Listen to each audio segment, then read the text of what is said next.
Guys, आप लोगों ने बहुत सारी मूवीज में समुद्री डाकुओं को अपनी एक आंख पे काली पट्टी बांधे देखा होगा और हम ज्यादातर लोग यही सोचते हैं कि उनकी आंख फूटी हुई होगी, शायद इस वजह से उन्होंने काली पट्टी बांध रखी होगी, है ना।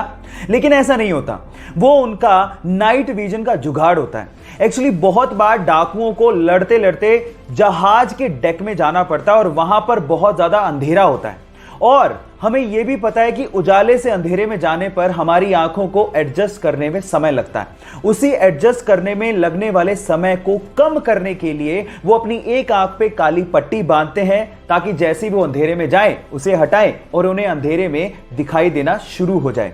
क्या आपको इसके पहले तक इफेक्ट पता था? और अगर नहीं पता था तो चैट सेक्शन में लिखना मत भूलिएगा।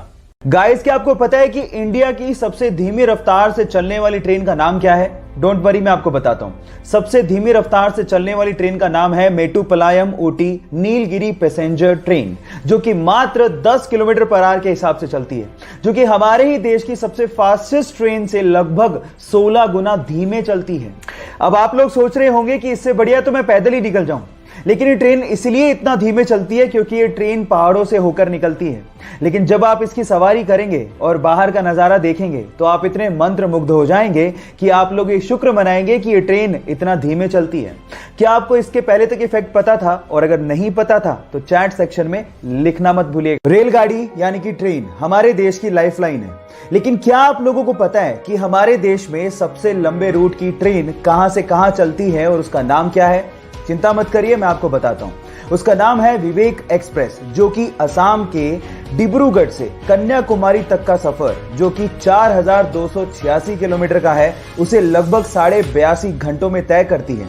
और यह हमारे देश की ही नहीं, इस सब कॉन्टिनेंट की सबसे लंबे रूट की ट्रेन भी है। क्या आपको इसके पहले तक इफेक्ट पता था? और अगर नहीं पता था तो चैट सेक्शन में लिखना मत भूलिएगा। अच्छी हैंडराइटिंग से आप किसी भी टीचर को इंप्रेस कर सकते हो और कई लोगों ने बचपन में अपनी हैंडराइटिंग को ठीक करने के लिए कोशिश भी की होगी। कईयों ने ठीक कर ली होगी और कईयों ने टीचर से मार भी खाई होगी। लेकिन अगर मैं आपसे कहूं कि एक 8वीं क्लास की लड़की है जिसकी हैंडराइटिंग कंप्यूटर के फॉन्ट को भी मात दे दे, तो क्या आप विश्वास करोगे? जरा ध्यान से देखिए इस हैंडराइटिंग को। लड़की नेपाल की है जिसका नाम है प्रकृति मल्ला और उसकी हैंडराइटिंग को दुनिया की सबसे खूबसूरत हैंडराइटिंग्स में से एक माना गया है। क्या आप लोगों को भी लगता है कि कंप्यूटर के फॉन्ट को भी मात देती है प्रकृति की राइटिंग? चैट सेक्शन में लिखना मत भूलिएगा। गाइस, क्या आपको पता है कि हमारे देश में एक बार 0 रुपए के नोट भी छापे गए थे? अब आप लोग कहेंगे 0 रुपए के नोट वो किस काम के? डोंट वरी, मैं आपको बताता हूं। ये 0 रुपए के नोट आरबीआई ने नहीं बल्कि फिफ्थ पिलर नाम की एक संस्था ने छापे थे और उन नोट्स के ऊपर लिखा हुआ था कि अगर आपसे आपके हक के काम के लिए कोई रिश्वत मांगे तो उन्हें ये नोट दो और हमें बताओ। ये एक्चुअली एक तरीका था अपना गुस्सा जाहिर करने का, क्योंकि आपके हक के काम के लिए कोई रिश्वत क्यों मांगे। ये भ्रष्टाचार को कम करने का तरीका आपको कैसा लगा? चैट सेक्शन में लिखना मत भूलिएगा। हमें इंटरनेट पर जब भी कुछ सर्च करना होता है तो हम लोग गूगल सर्च इंजन का इस्तेमाल करते हैं। लेकिन गाइस, क्या आप लोगों को पता है कि इतने बड़े सर्च इंजन का नाम गलती से पड़ा था? मैं आपको बताता हूं। एक्चुअली गूगल के फाउंडर्स यानी कि संस्थापक इसका नाम GOOGOL यानी गूगोल रखना चाहते थे, लेकिन स्पेलिंग में कुछ ऐसी मिस्टेक हुई कि यह बन गया GOOGLE, जिसे हम आजकल गूगल के नाम से जानते हैं। कितनी अजीब बात है कि दुनिया की इतनी बड़ी कंपनी का नाम गलती से पड़ा था।